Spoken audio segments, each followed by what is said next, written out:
Hi guys, in this video I will show you how do I see who shared my post on Instagram. For that you will have to launch your Instagram app, and after that you need to tap on your profile icon in the bottom right hand corner of the screen. Once done, you are going to see all of the posts and reels that you have posted on Instagram. So among these you just have to select that particular post on which you want to view who shared your Instagram post. After selecting the post, you are going to see the option of view insights over here.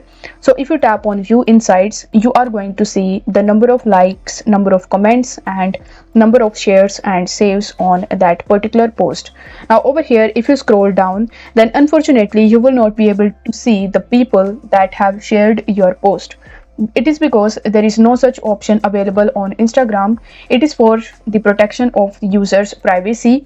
But if you still want to see who shared your post on Instagram, then you can directly seek help from Instagram support team. For that, you will have to tap on your profile icon in the bottom right hand corner of the screen, and after that you need to tap on these three horizontal lines in the top. Once done, you will be redirected in settings and activity, where you just have to scroll down and then you need to tap on help in the bottom.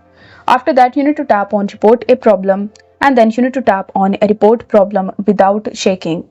Then you need to tap on include and continue, and once done you will be redirected on this report a problem page. Now over here you need to tell them that you want to see the people that have shared your post on Instagram, and then you need to press the submit button in the top. Once done, you just have to wait for 24 to 48 hours until you receive any message from Instagram customer support team, and then you need to follow further instructions that they are going to give you in your email. So if the video was helpful, then don't forget to like the video and subscribe to the channel. Thank you so much for watching.